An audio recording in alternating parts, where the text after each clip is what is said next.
This podcast contains potentially adult language, adult themes, definitely drinking, and possibly sexual context. Listener discretion is advised.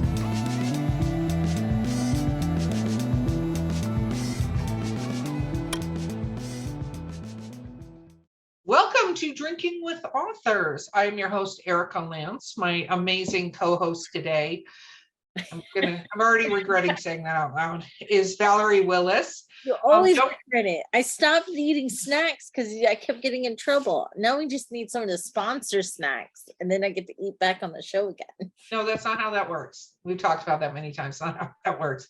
Don't forget, like and subscribe. You've got your device in your hand. You're listening to us. You're watching us. Like and subscribe. Our sponsor today is Skunk Brothers Spirits. Coupon code DWA10. Check them out. And we have, again on our show, but now a Bram Stoker Award winner, Jeff Strand. Woo! Woo! Hi, Jeff. Hello.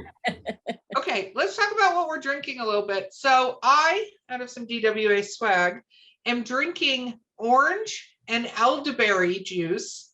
I found this today. I was excited, and I put some vodka in it. So it's a little like healthy combination of drunkenness. So that's what I'm going for. Val, what are you drinking?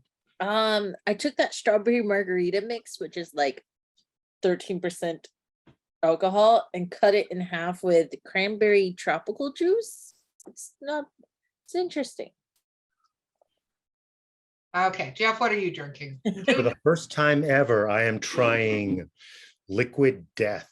I love Liquid Death. I have never tried it. It is water, but it's water that is very appealingly marketed like poison. So yes.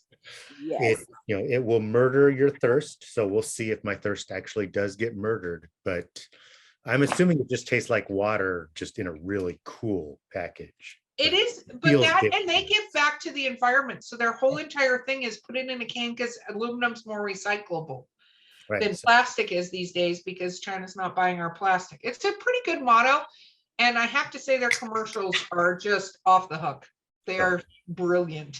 If I start getting a little, out of control and rowdy, it's because of my water. I have no doubt of that. I'd like to see you out of control and rowdy, actually. It tastes like water. It is. It is a can of water. A can of water with a really cool label. Okay, so for anybody who doesn't know what you write, Jeff, what do you write for the audience at large here? Primarily, if I'm forced to pin it down to one word, I say horror, but it's horror with generally lots of humor. I'm kind of known as the horror comedy guy, and a lot of horror thriller type stuff. So, but generally I self-identify as a horror writer who puts lots of jokes in the books. Yes, I agree with that. So it has been a little bit of a spell since we've had you on our podcast. You were one of the original guests that we had back when we were technically figuring out how to do shit and stuff. But let's talk a little bit about you winning the Bram Stoker Award, because you had a running joke and a card with how many times you were nominated, but you didn't win, correct? Right. Scott Edelman did that. He holds the record for the most nominations without a win. He's been nominated 8 times and never won. So he created the Bram Stoker loser punch card, where if you get nominated and don't win, he would put a hole in your card. So I had 4 holes. So I was not one of the leaders in losing streaks, but I was pretty far up there. I had a good run. And so I assumed that this was going to be, punch number 5. And then they announced my name, and I was like, well, I guess I probably should have written a speech. So. Well, how was improvising that speech going? It could have gone better. It was fine. I didn't embarrass myself, but, you think if I win the Bram Stoker Award, I'm going to do a legendary speech. And it's like, no, it's not going to be quoted by future generations. But I didn't trip. I didn't embarrass myself too badly. But I'm very, very analytical with these things. So it's like, okay, I think I have maybe a 5% shot. Here is who I think has got it almost for sure. So it's not going to be me, but I'm still going to enjoy the evening. And then I won. So it was like, I wasn't quite prepared for it. I hadn't counted myself out completely. It wasn't one of those, oh, little old me could never win a Bram Stoker Award. I like there's a very small chance, but I did not think it was going to be. So I love that you won. I think that's brilliant. And I could imagine the surprise on your face when you were sitting there and went, oh, that was my name. That was my name. Now I have to get up and do something. Yep. So what for you said you're analytical about these things. It's interesting because we've actually talked about you a lot on this podcast. So for regular listeners, this is the Jeff Strand we talk about, and because we call you a method author. We've decided to coin the term a method author because most of the authors that come on tell us how their characters carry them away and they do all this stuff, but you don't write like that. No, you're like, this is a story and this is what I'm writing and all of that stuff. Yeah. I'm assuming that's still very true, right? Oh yeah. Yeah. I'm not, it's like my characters tell me what to do, what they want to do. And it's like, mine don't. Mine do exactly what I tell them to. So no, it's always, probably because a lot of it is, humor, which is, it's not at a poetry level, but it's at a very technical level in terms of, is the comma funny? Is the joke funnier if the comma's there or there? And so that level of analysis while I'm writing makes it hard for the muse to just sort of carry me through the story without me being really involved in it. So well, and it's interesting you say that because we don't talk a lot about writing humor because things can be funny, but actually writing to be funny. Like a lot of people don't realize that takes a whole different skill set to write something that people would right. then find funny and come across as a joke. Right. Did you like right here, I can just do a goofy face while I drink some of my refreshing liquid death. Not a lot of thought goes into that. But if I tried to write that, and then he did a goofy face while he was drinking a sip of his refreshing liquid death, I have to figure out how to phrase that so that it's actually funny. Yeah, because otherwise you're like, okay, you did a goofy face. That's not funny.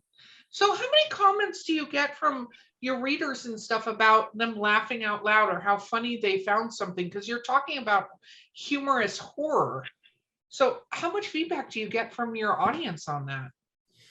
Not a ton on specific jokes unless I do a live reading, which I love to do. So then that's really the only time you get direct feedback on how well it's working. Otherwise, you're just looking at reviews, which are, a laugh riot or not the least bit funny or whatever the range is.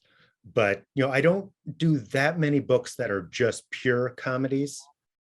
I've done, my young adult books are, but for my adult stuff, there aren't that many where it is, the only reason you're supposed to read this book is to laugh. So it's lots of different elements. So it's like any other review where if does the emotion work? Does the action work? Do the scares work? It's just one element in there. That's true. Yeah. So go ahead now. Oh, you're chiming in now. Yes, I'm trying to talk. After your book delivery, you're chiming in. Go ahead. What the kid, like I'm waving, I'm trying to wave my arm. I don't know if you saw. I'm like we did. It was a whole thing. I remembered to lock the door behind me, but I didn't lock the side door. That's where I went wrong. And he found a way in.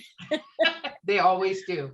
But no, I like adding like even though I write dark fantasy, I do like adding that level of humor. And I find myself like you, when I do readings or open mics, there's something very satisfying hearing them laugh or scoff, like getting that immediate feedback. And I always, do you feel that reading out loud or being part of open mics has helped you in your process of mastering those humorous bits?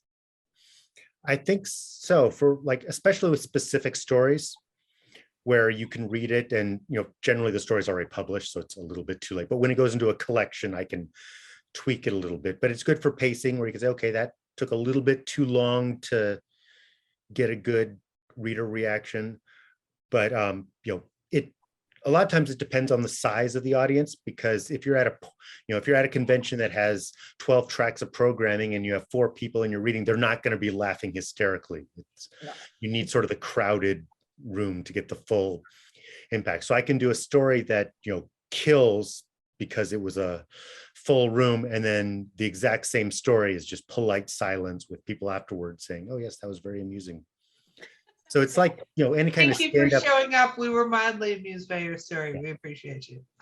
You can't take too much, you can't read too much into the audience reaction, because sometimes it's just, you need people gathered together sitting closely to get a good comedy reaction. When they're sort of split off and checking their phones and stuff, it's not quite as great. So I don't take notes afterwards. All right, let's do the post-mortem and figure out what worked and what didn't.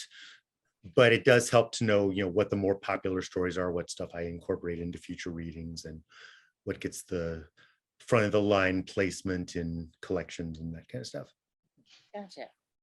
I think, okay, so let's talk about the horror aspect of it, right? And writing horror, as one of the other humans on this call that actually does write horror, not as prolifically as you yet. I need to catch up. So when it comes to writing the horror, how do you decide how far to go with the suspense versus the gore versus, you know what I mean? Because they're really, you say horror, and I think inherently suspense comes with horror. Like you don't have very good horror. You have gore, but it's not really, the same without the suspense, the slow walk from the guy behind the person who trips, that kind of thing. Like there's a suspense to that.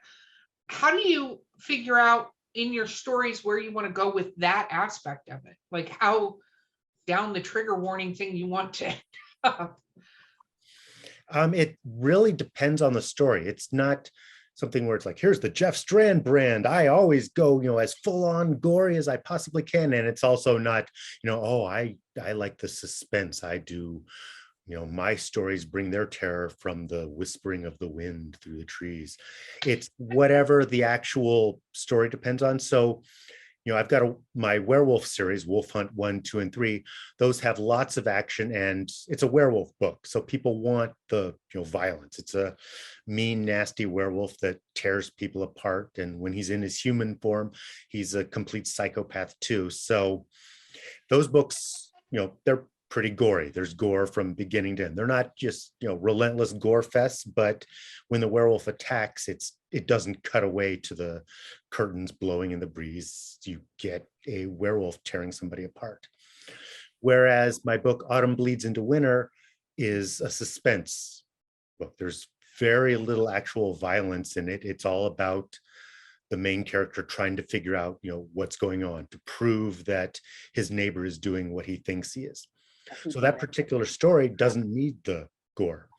And I'll get some reviews from people who were big, for example, Wolf Hunt fans, like, hey, this is a Jeff Strand book. Where's all the gore? Well, that particular book didn't need it. So from a brand name perspective, I don't think of it in terms of, here's what I need to deliver to the audience. It's on a book by book basis. And my story ideas tend to be more toward the over the top violent type stuff, as opposed to the quiet horror. I'm not really known for the subtle type stuff, but it depends a lot on the book. So my novel, Allison, just goes full on Grand Guignol, for the final chapters. But then a lot of the other books, the story doesn't require that, so it pulls back a little bit. It's never a case of purposely pulling back. It's a case of, where does the story need to go? We talked about this. So we don't talk to a huge amount of horror authors. I've been fortunate to talk to a few, and I think we might have touched on this on your last show, but where do you get the genesis of these ideas? And then do you actually write out a whole, like, this is my idea, or does it just play out as you're writing it and where it wants to end? I just can't recall. It's been a little time. It varies from book to book and sometimes from publisher to publisher. So I once Leisure crashed and burned, which is where some of my first mass market paperbacks were published. I really got into self-publishing, and self-publishing, I can do whatever I want. So it's like, I can outline if I want to, I can start writing without any idea where it's going, I can do whatever I want. When I'm with publishers, I have to give them a little bit more. So my latest book, It Watches in the Dark, is going to be a traditionally published book in bookstores everywhere. So in that case, the editor, when they reached out to me and said, "Are you interested in writing for us?" They wanted 3 pitches. So it was, okay, here are my 3 ideas. They picked one, and then I had to do a not super detailed, but a synopsis. Here's what's going to happen in the book that you're paying me to write before I have written, type thing. So in that case, I didn't really have a choice. I had to, contractually do an outline. Otherwise, it's kind of from book to book. So my book, My Pretties, has a few really big plot twists along the way that sort of, they're the recontextualize what has happened up to that point. So I had to know what these plot twists were ahead of time to stay consistent. So where do you get those ideas though, to go, I'm going to do this retelling and I'm going to do these plot points? Are you just sitting around? Do they pop in your head? Like, do you people watch and go, this is a terrible thing? You watch cheesy horror movies and go, I'm going to take this character and do something different with active brainstorming. Usually it starts with the trope. So it's like, okay, this book is going to be a horror novel. What can I do that I haven't done before? And so I was like, okay, you know what? I haven't done a ventriloquist dummy. Those are, it's not like no one has ever done a ventriloquist dummy. They've been done, extremely well before. So it's like, okay, what can I bring to a ventriloquist dummy? And so then I was, just brainstorming, okay, what are the ventriloquist dummy stories that are out there? And I realized, okay, you know what? They're quiet. They're about not believing that it is a ventriloquist dummy that is possessed. It's, the little girl, Zippy's alive. No, don't be silly. Zippy's just a doll. No, Zippy tells me to kill. No, Zippy doesn't. It's like, all right, what if my twist is that, what can I do different? Well, what if you find out very early that what is going on? So it's not the trying to convince everyone, this is what's happening. And that happens early. So that has to carry you through the whole book. And then what if it became mixed with survival horror? So, because traditionally a ventriloquist dummy story, the characters are only in danger because they don't believe that there's a dummy that's going to stab them to death if they turn their back on her. So what if they're in a different perilous situation and the dummy is just making things worse? I was like, okay, that's a different story. So that's a lot of what happens. Wolf Hunt was, okay, I haven't done a werewolf book. I should do a werewolf book. It's like, okay, what if I mix it with a crime thriller? Okay, that still is not enough because there have been werewolf crime thrillers. So it's like, all right, what if there's lots of humor in it? And then I just sort of try to pile twists on what's been done before until I'm happy with the story I've got. So My Pretties was sort of a, really dark thriller about a guy, a psychopath whose method of killing is to lock his victims in a cage and just sort of stare at them as they starve to death. So it's a very, very dark book. And so once you got that, it's like, okay, so what carries you through that story? And so then I just had to sort of figure, okay, what kind of twists can I do? And then without spoiling anything, there are the, you thought this is what the relationships were, but it's not. So that I'm not cheating to win. Because if you don't know what's going to happen, a lot of times with those big twists, you're sort of cheating because you're not consistent with what's happened before. So if I know what's going to happen 1/3 of the way into it, when I start writing, then I'm consistent because the characters are behaving the way they should, even though the reader isn't actually getting the full story.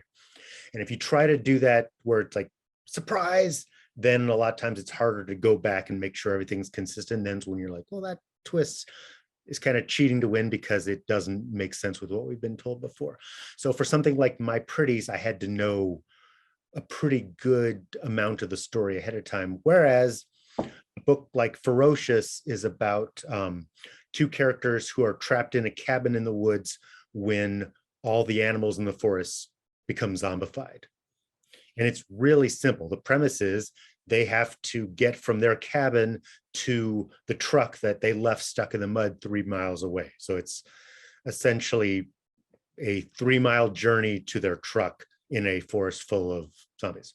So in that case, I didn't really have to, do a detailed outline. It was as I was writing, okay, what happens next? What happens next? What happens next? I know that, at the end of the book, they are going to get to the truck, and then it's just trying to throw as much trouble at them as I can as I write. So it depends book to book how much pre-planning I do. I like to know to some degree what's going to happen, but I'm not one of those people who does those really, really detailed 60-page outlines where it's like, I know every single element before I write it. I like to have a lot of wiggle room as I go. Yeah, no, I can't do the 50 million page outline like Valerie, who does 50 million page outlines all the time. It's true. It's ridiculous. I do have a question. So you did put out a romance book, Kumquat. Yes. Have you done anything else that steps away from the genres that you normally write in? Yes. And every time I do that, the sales tank. So Kumquat was, I thought, I'm going to do a romantic comedy. And so I put, it's got a dark, twisted sense of humor, but it's still a romantic comedy. And my thought was, people like the humor, fans of my book. If you like my writing style, you should like Kumquat. And the few people who read Kumquat loved it. It got my best reviews ever up to that point and my lowest sales. And then I realized that the reviews were also saying, a horror writer writing a romance novel, what? You'll be shocked at how good it was, which kept the romance readers away. Right. So, and it's crazy because I'm always telling people romance readers review really well. They are out of all the audiences genres, they leave the most reviews and they gush over the writing, the characters in the world much more than any other genre.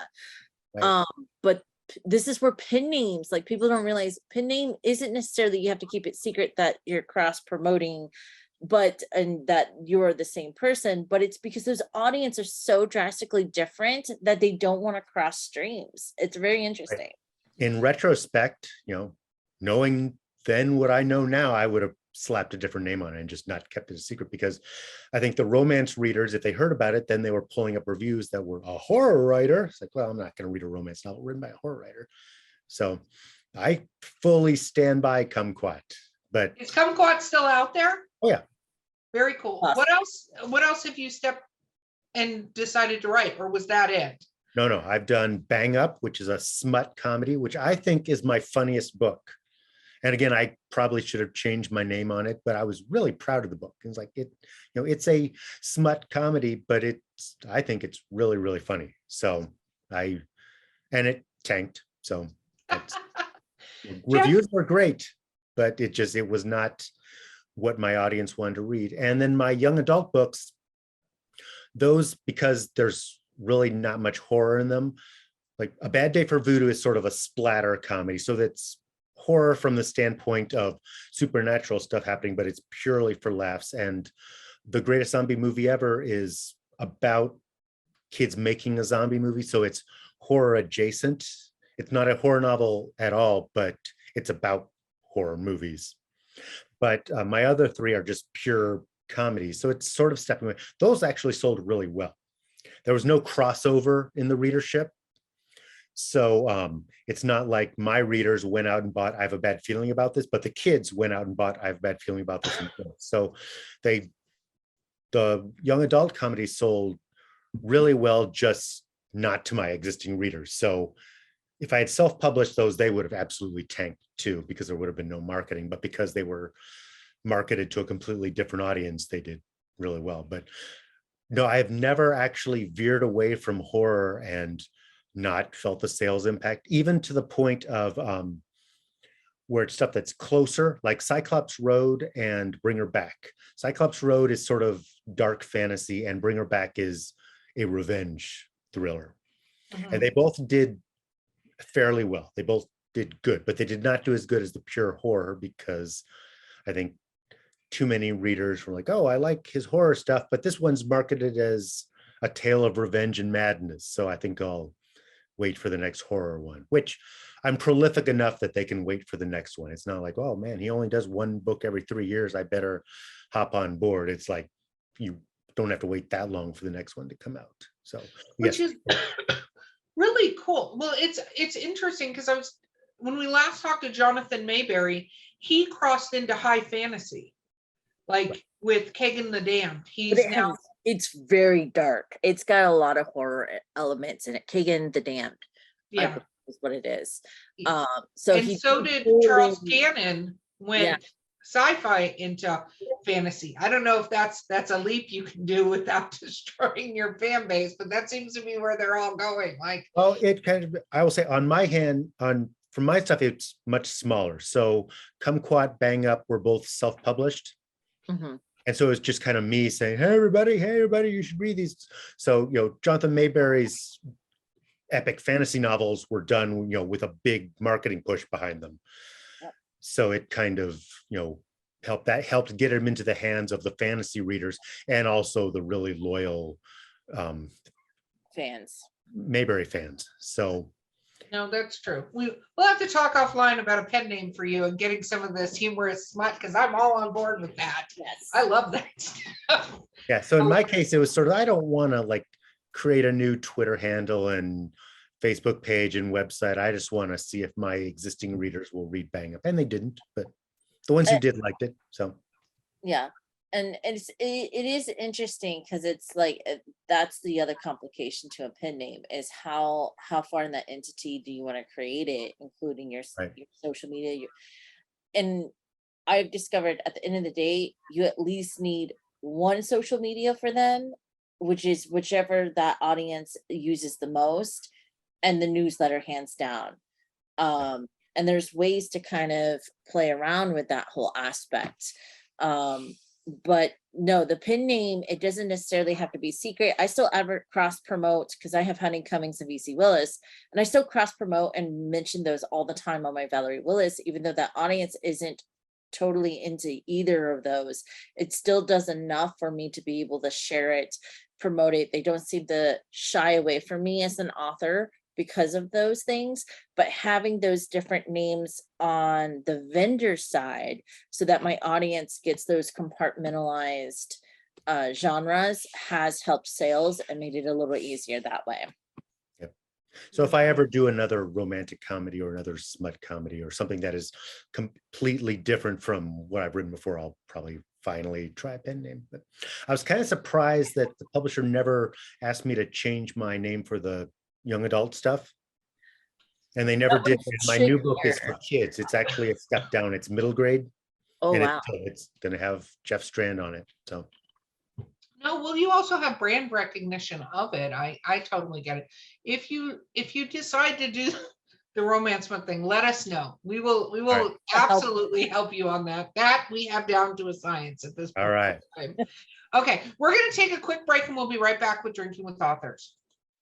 Sample locally sourced, quality distilled spirits in the beautiful Columbia River Gorge. At Skunk Brothers Distillery, we're family owned, brewing small batch grain to bottle spirits, just like our grandfather did back in the Prohibition era. From handcrafted bourbons and moonshine to flavored blends and cordials infused with local fruit. Join us for a tasting tour and buy Skunk Brothers spirits straight from the source. It's all in the family at Skunk Brothers Spirits, located in Stevenson, Washington. Okay, we're back. Now, some of your work has been turned into some film stuff, hasn't it? I've had some short films done, and behind the scenes, I have tons of stuff going on, and it has been going on forever. And the maddening part is I can't talk about any of it. Oh, and a lot of it I've been teasing for so long because I keep thinking, oh, it's almost time for the big announcement. And then it keeps getting pushed back and pushed back. And it's starting to feel like the Girlfriend in Canada thing. Yeah. Yeah, sure. Coming out. Yeah. She'll come visit just, one day. Because I was really prolific for a while, and then it slowed down. It's like, oh, I guess he's just living off his riches. Like, no, there are no riches here. And I'm doing all this stuff behind the scenes that I can't talk about. And so that's what pretty much all the movie stuff is, where you're just like constantly working and have nothing at the moment to show for it that you can announce. So I have had some short films. Not that long ago, actually right before the pandemic started, I had written a short film called Hostel, which Brett Kelly directed up in Canada. And it's like an 8-minute horror comedy. It played at Phantasm in Orlando. And it's, we thought there was going to be a big, robust film festival life for it, but it came out February 2020, right as all the film festivals started. In like my final moment of joy was being at the Alamo Drafthouse in Houston for the world premiere of it. And it's like, and this is only the first screening of many. And then, for a year and a half, it didn't screen anywhere. And then it, played at Phantasm. It's played at a few other places, but now it's on YouTube. So it's just called Hostel. I think if you look up Hostel Jeff Strand, it pulls up on YouTube. It's just a fun 8-minute little short film. What was that like, sitting and watching your story on the screen? I loved it because, I wasn't there for the filming of it. I just wrote the script, but it follows the script exactly. And the actors just absolutely nailed it. If I was there as the director telling the actors how to deliver the lines, I have absolutely no complaints about it. So performance-wise, they just absolutely nailed the comedy. So I'm really, really happy with it. That's very, very cool. That's always fun when you get to see stuff on the big screen. And I know you got a bunch of stuff happening, and we'll hopefully hear news, so we won't pry any further into that. But what has the pandemic been like for you writing wise? Like, did it help? Did it hinder? You moved in the process of that, correct? Like, yeah. Although at the tail end, it actually kept me from moving because the intention had been to move much earlier. And I was like, I'm not moving in the middle of, a global pandemic. So I stayed in Atlanta longer than the plan had been. But it actually, it helped, which not in a fun way, but it was like, well, I don't get to do anything fun. I don't get to see my friends. I don't get to go to conventions, don't get to go out to eat or to go out to movies. So I guess I'll write a book. So from that perspective, also what happened was my book, Allison, came out like at the worst possible time. So it came out just as all the quarantining was starting. And it was every horror, I don't know if this happened in other genres, it probably did, but every horror author in the world was like, hey, these 2 weeks where we can't go anywhere are going to be rough. So my book is free for the next 2 weeks or whatever. So there was just tons and tons of free content because everyone jumped on that bandwagon. And meanwhile, it's like, hey, here's my full price new release. So it did, really badly. And it ended up, evening out, but its launch went horribly. And I know midsummer that in 2020, ebook prices across the board dropped to like $3.99 or something like that. Right. For a hot minute there. So the market just went everywhere, like someone scattered marbles.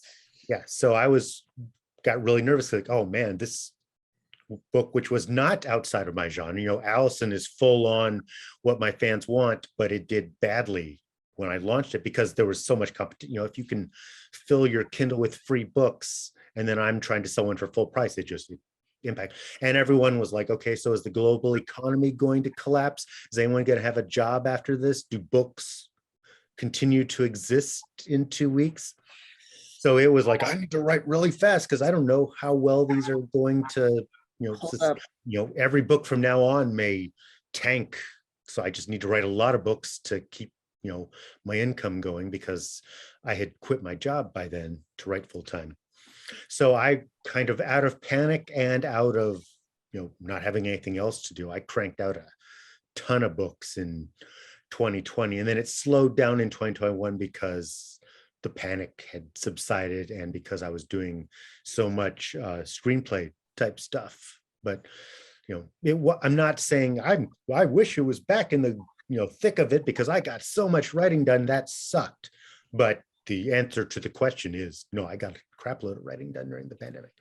Well, I also think certain genres at the beginning of the pandemic, everybody was freaking out. I don't know how, and I say this from horror too. I don't know how well people were like, you know what I want right now? So a horror story when we're experiencing live and in person the horror story of the pandemic, especially with the news and the uncertainty, nobody being able to stabilize anything.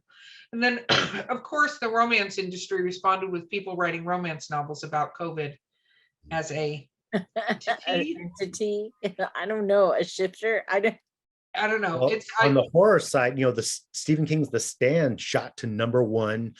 All that kind of all the global pandemic, all the post-apocalyptic stuff had this surge of popularity. Then people started to get sick of it because at first it was just like, oh, this is weird. We've never been in a situation where we're not allowed to leave our homes.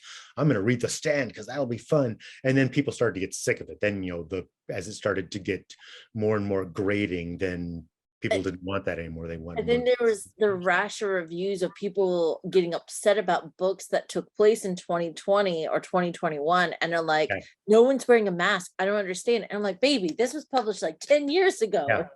Like, there was no way to predict. Yeah, there was a lot of talk of, how much of this do you incorporate? And I'm like, I can't incorporate any of this because I don't know what it's going to look like in a year. Our movie theater's over. I don't want to, I'm just going to pretend that things will be back to normal because otherwise I didn't want to write a weird book where it's like, and the movie theaters were closed and they strapped on their mask and stayed 6 feet away and then find out that it looks weird, 3 years from now. So in 3 years, they're like, what? This doesn't even make, this doesn't make sense at all. So what about reading? How much reading are you doing? Did you do during the pandemic of stuff? Do you read a lot besides friends and stuff? Not as much as I would like. My reading has been terrible for a long time. It used to be, really when I had fewer writing responsibilities, I would read all the time. And both my reading and my movie watching are kind of pathetic. Which I guess there's no shame in saying, I don't watch enough movies, but I don't watch, I'm far behind on a lot of stuff. So it's really kind of embarrassing, especially when it's like, what are the top 10 books you read this year? I don't know. So we won't ask you that question. I'm a little bit out of the loop on a lot. I still read. I still enjoy reading. I still watch movies. But I think the internet has taken up a lot of time that would have been spent on that kind of stuff. And I also, now that I'm a full-time writer, I spend more time thinking, well, I should be writing instead of goofing off doing other stuff. So it's kind of. No, it's true. It's very true. And it's because you have to keep cranking. You have an amazing backlist. How many books do you have published now? About a little over 50 now. So. God, because I think it was a little over 40 when last we talked just a couple of years ago. Yeah, right? That was the pandemic. That was a pandemic. That's what happened, Erica. Wow. Thanks, COVID. His schedule cleared up. Yeah. Did you published all of them as you wrote them? Yep. Wow. We lost Erica. She froze. These are always my favorite moments, and I want hashtag Erica an amazing question right now. I know. Right in the middle. She was in the middle of doing a question. We will never know. It's a really thoughtful question. I could be thinking of an answer right now, and we just don't know. Yeah, we just don't know. So out of all your 50 books, is there one that you like the cover on the most? Oh, the cover. I'm gonna go with Clowns versus Spiders, which is my wife Lynn Hansen does most of my covers. That is and awesome. I'm going to step away for just a split second and grab a copy. I'm back. So yes, for good, or not for good, but she's going Clowns versus Spiders. So that is my. There are a lot of her covers that I like, and Clowns versus Spiders is actually not one of her favorites of the covers she's done for me, but that's probably my favorite of them. That is awesome. Let's see. Oh, here she comes. Oh. She's reconnecting. And bam, she's back. I'm back. I'm sorry. My computer just went, and I'm done. That's the one right here. So, and I'm back. That's the best part. That's best Yeah. part. I've had this happen a couple times on recordings. I'm like, just keep going because it's fine. It's fine. I'll get back You showed eventually. me his I'll be back. favorite cover. So you missed. No, we just sort of stared at the screen going, what do we do? we What do we do? pretend we were frozen too. That would be entertaining, actually. I'm not going to lie. That would be thoroughly entertaining to go, here are screenshots of Val and Jeff on this recorded podcast going, what do we do next? I don't know. So is there any stuff that you don't want to write about horror-wise that you don't feel like you can touch on, besides super extreme stuff, but is there any tropes and stuff that you're like, I don't want to ever go down that path? Body horror and stuff like that. Oh no, but I'm all in favor of body horror. There isn't a trope.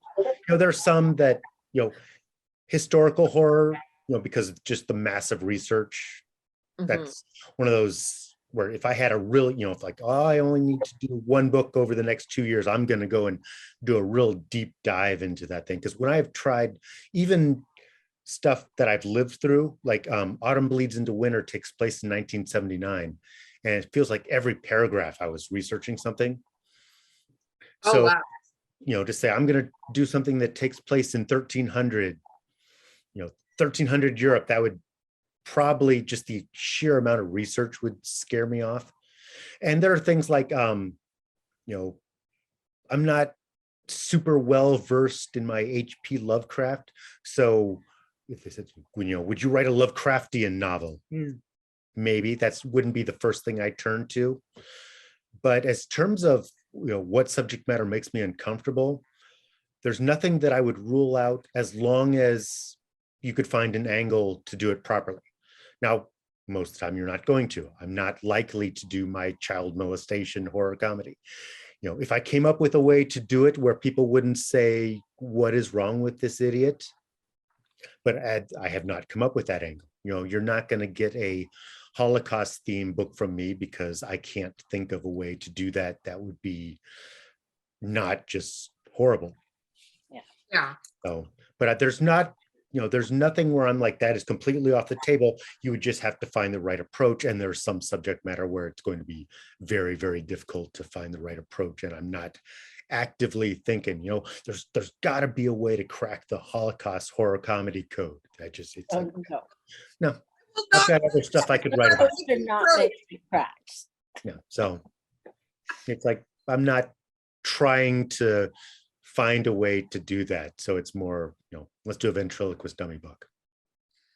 I think that's awesome. Is there anything that, because you do visit haunted houses, you do watch scary movies. Is there anything that actually really scares you or you get frightened by? Ooh. Not in a fun way. So like if I'm in a haunted house, I jump at movies all the time, but not in a, I'm terrified. Just anything in a movie, it's really weird. If I'm watching a movie, I will jump no matter what happens. So if the hand pops in, like, any loud noise in a movie will startle me. But if I'm in a haunted house, I don't jump at all. So the actors leap out at me and I'm just like, hey, I admire the technique of what you just tried to do. So it's weird because I can walk through the actual physical haunted house and not jump at all. But in a movie, I am the jumpiest person imaginable.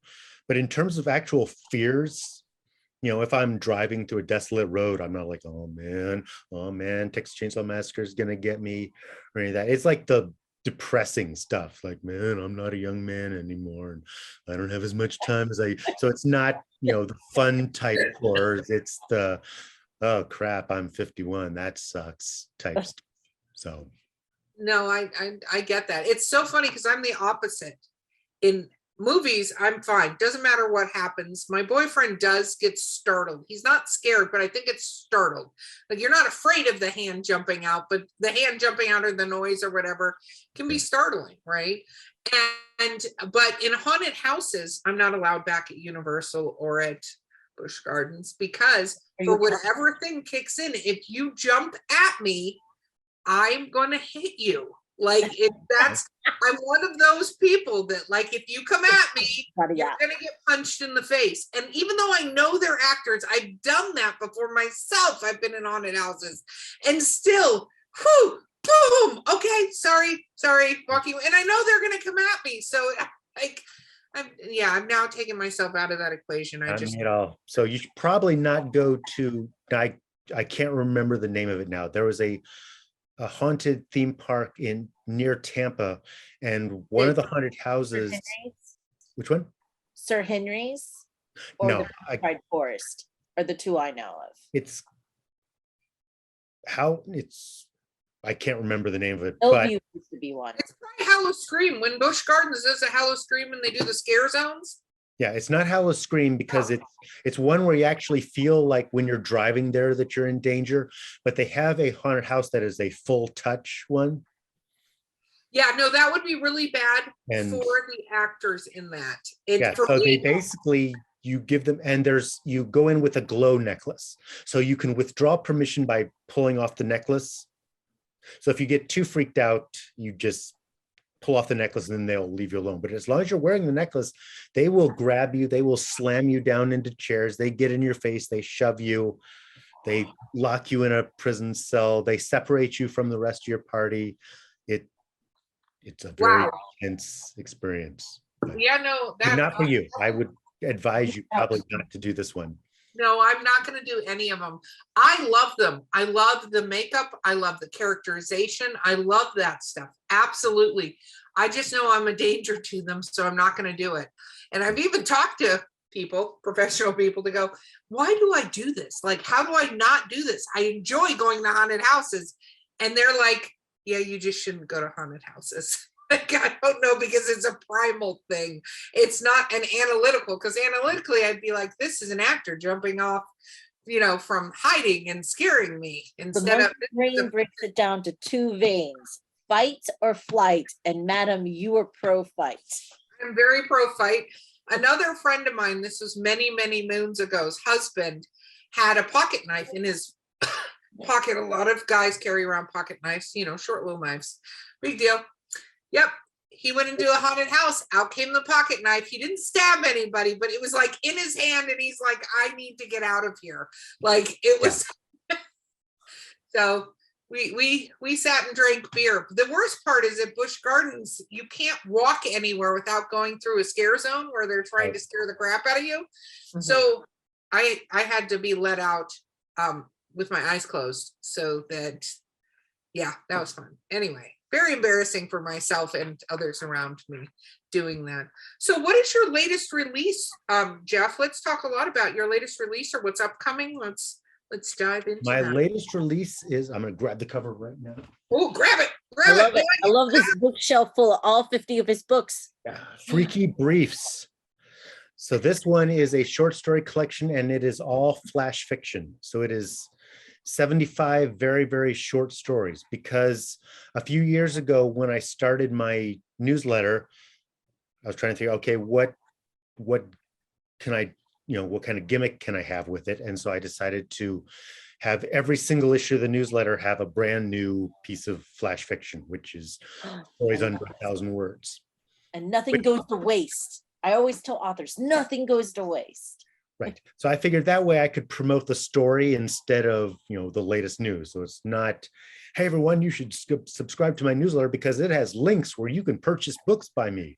It's, hey, everyone, check out the new issue of my newsletter, which has a brand new story. So I'm able to promote every new issue by saying what the story is, which makes it a little bit easier, makes it feel less markety. So my thought was always, when I've got enough stories to fit into a book, then I will compile them. And I hit a point where I was like, okay, I've got almost enough. If I just sit down and do nothing but crank out flash fiction, I can fill out the rest of the book. So I think about 55 of the stories were from my newsletter. And then I wrote another 20 just because I was ready to have the book out. So it's all very, very short stories. Awesome. Okay. And then what is coming up next for you? Next up is Creep Out, which is the ventriloquist dummy book, which doesn't have a publication date yet because that's going to be self-published. And so it's sort of when it's done, it comes out. I've been promoting it for a long time, but I keep getting sidetracked with other stuff. One that it will not be the next one. The most recent book that I've completed is called It Watches in the Dark, which is a giant scarecrow book. And because that's traditionally published, I'm done with it. We're recording this October 2022. It will be out October 2023 because there's a much longer, public delay between finishing it and publishing it. And that is my contribution to the scarecrow genre. Very cool. I do appreciate the scarecrow genre quite a bit. I think that, I like seeing different stories in it, not just your car broke down. Is your story with the car breaking down, Jeff? I need to know before I. It is not. It is two twins, 12-year-old twins, who are on a canoe trip down the river with their father. There's an accident. Their father gets badly injured, and so to help him, they stop at a dock, go up to this small town. So people from the town take the father away, say, all right, we're going to help him just hang out for a while. And they realize that the people in the town are obsessed with this giant sized scarecrow that is right in the town square. Oh, wow. Wow. I Burning love Man, this. but I love way everything about that. So it's weird because it's the same it's Source Books, and they published all 5 of my young adult books, and those are all insane comedies. Mhm. And then when the same editor reached out and said, would you be interested in doing a horror novel for middle grade, and can you give us 3 pitches? So 2 of them were horror comedies, and then one was just sort of a straightforward creepy scarecrow. And then they went to the team and said, okay, they overwhelmingly went with the creepy scarecrow. Wow. So I had intended to write, a really fun, goofy horror comedy for the kids. They picked the scary one. And then while I was writing it, I realized that the premise of the book is that these twins have, their father's injured, so they're worried about him. So that is one reason for them not to be rattling off the snappy one-liners, but also they're trying to be on their best behavior because they're in this village with people acting very weirdly, and the people basically keep getting antagonistic toward them, and they're just trying, don't rock the boat, just behave. Let's get dad out of here. Let's figure out what's going on with this weird scarecrow. So what I realized was that I'm writing a book where it doesn't make sense for the kids to be funny. Because I try, I'm known for horror comedy, but I also try to put the humor in where it belongs. Not like, oh, I need a joke, let me squeeze it there, whether it's or not. So weirdly, I'm doing this book for kids that is the least funny horror novel I've ever done. There's humor in it, and there's some twisted, dark comedy in it. But like, these kids aren't looking at the world in a funny way, and they're not trying to be smartasses. So I have a book where it is full-on creepy giant scarecrow stuff. My kid's into it. He's 12 and he's been into horror genre. Like, it's not my jam.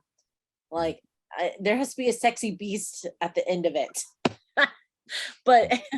but my kid, he's all into the SCP content. He can name things when he writes his own little short stories. They're all very dark, and I'm like, his teachers probably think weird have him. It's a dark book. I mean, there's no sex. The gore is quote unquote off screen. It's like when there are moments, it's described basically, the character turned away in horror or whatever. So it's not a gory book, although it goes insane in its last chapter, but it's not, no parent's going to read and say, my God, this is a bloodbath. It's all, kept off screen, but it's a dark book. So we'll see what the kids think. Interesting, because I think a lot of people don't realize that the line between middle grade horror, young adult horror, and actual horror, right, I think goes back to what I was saying before, is the gore factor of it. You know what I mean? Like how much gore is shown versus kind of hinted to or described or things like that. Because even going back to Goosebumps and stuff like that, some of that stuff was really scary. It was very scary stuff, for that age group. Yeah. Well, with young adult, there aren't really many limits anymore. It's kind of do whatever you want. Young adult is really more defined by the characters being young adults. Like Autumn Bleeds into Winter, the main character is 14, but it's not young adult because it's him present day looking back. So the narrator is an adult talking about when he was 14. So it's not young adult. Whereas if the book followed the 14-year-old from his perspective in real time, then it's much closer to young adult. Whereas middle grade, you're dealing with much younger kids. So you do have more content restrictions. So you're not going to, throw in a graphic, bloodbath scene in something aimed at the really younger kids. But young adults, you can do pretty much whatever you want. I never had any issues at all with anyone saying, oh, that's not appropriate. No, I agree. I think it's interesting because other genres, you have way more limitations. They're like, if it's young adults, you can't do A, B, C, D.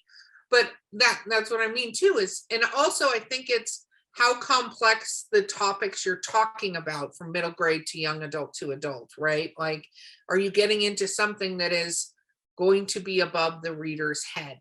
Like, it's so like whatever that you're like, they're not going to get it. But I think it's hysterical that your publisher was like, do the scary scarecrow one. So when they come back to you and go, okay, what's your next idea? Are you going to leave a comedy one in there? Or are you going to go full gore on all of the options? The next one, it Watches in the Dark. There's not much gore until the very end, and then it's kind of all off. The one I have pitched, which I'm not sure if that's going to be the next one or not yet, because it's not due for we're recording in October. It's not due until July, so I've got plenty of time to work on. So I haven't finalized it, but that one is going to be basically pure suspense.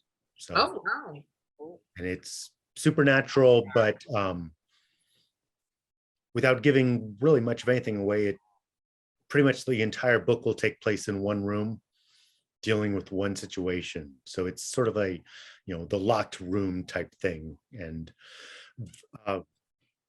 if the concept goes the way I have brainstormed it, it will basically be a completely gore-free, but hopefully excruciatingly suspenseful type book. I love that. You had the refrigerator book.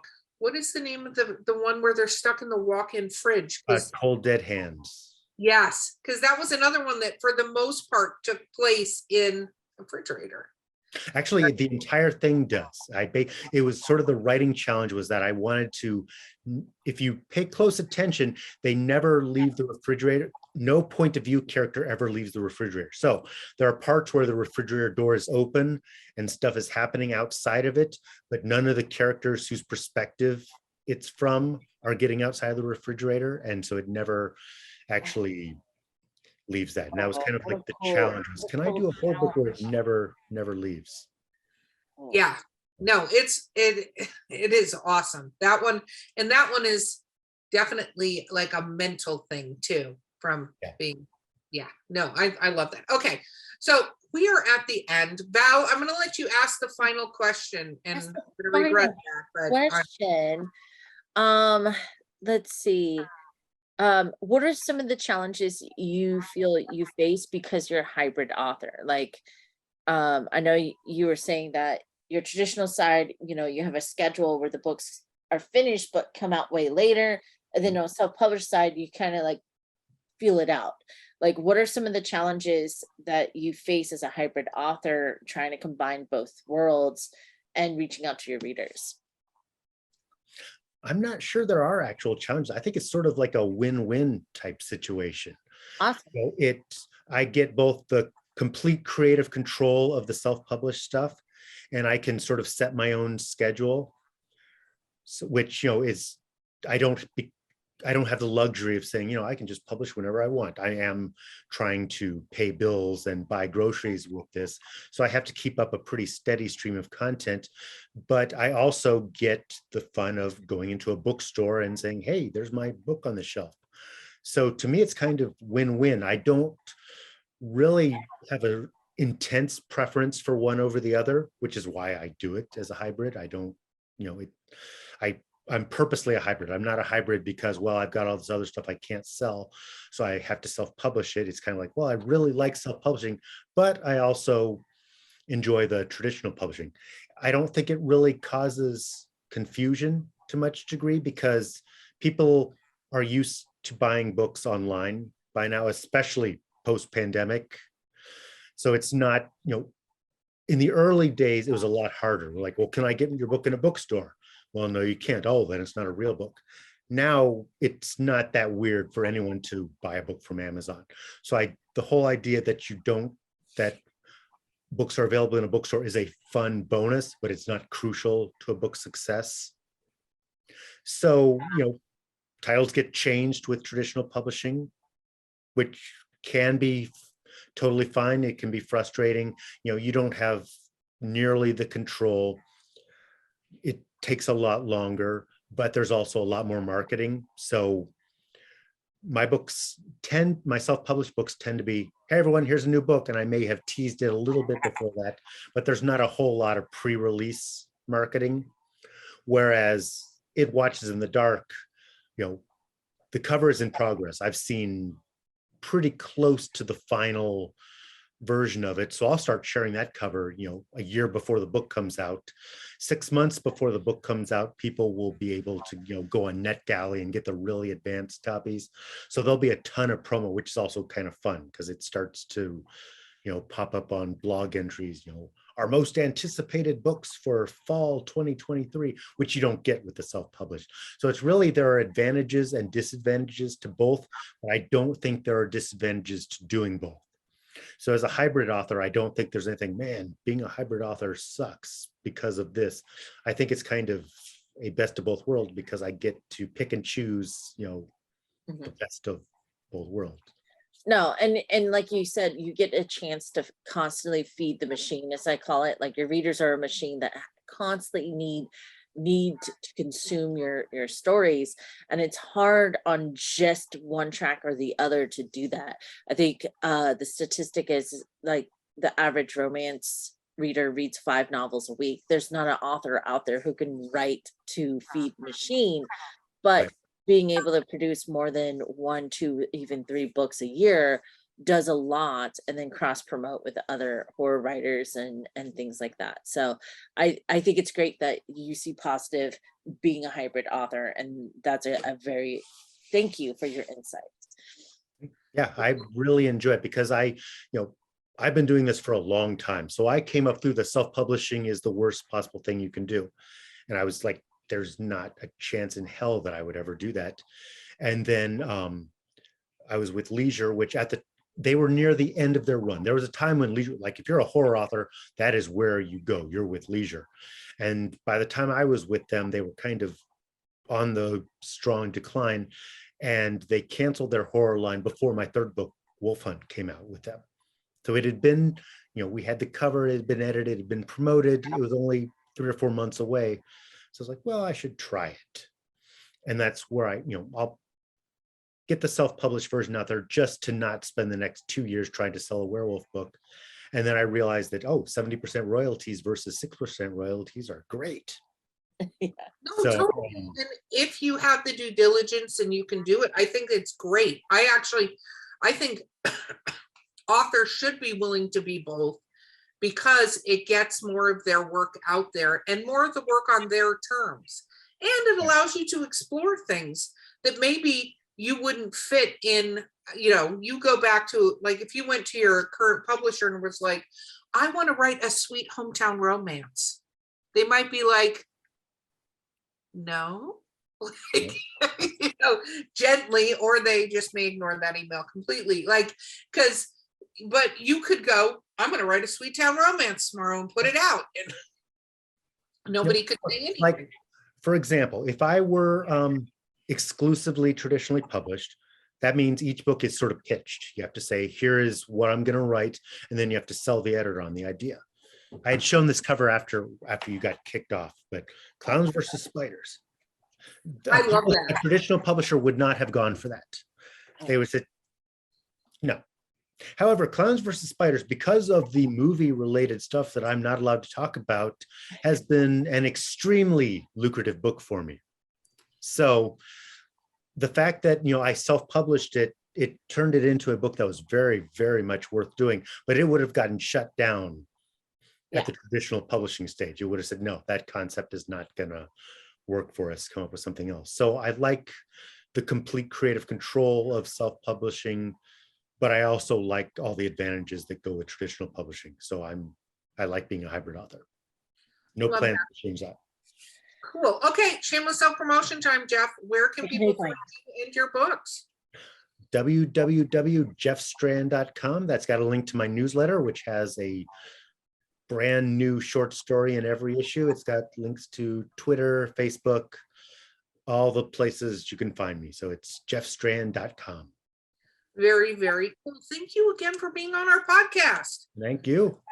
Absolutely. Okay, guys, this has been Drinking with Authors. I've been your host, Erica Lance. My co-host has been the didn't interrupt too much, Valerie Willis. I behaved myself today. It's probably because it's only 4 p.m. and it's not at night. And I'm a night owl. But don't forget to like, subscribe, and comment. We love your drunken comments if you've been drinking along. Look, I'm getting in the groove, Erica. Look at me go. Yeah, That might be the margarita talking, but I tried to stop you there. It was impossible to stop you there. Our sponsor has been Skunk Brothers Spirits, coupon code DWA10, and our amazing guest has been Jeff Strand, and we will see you guys next time.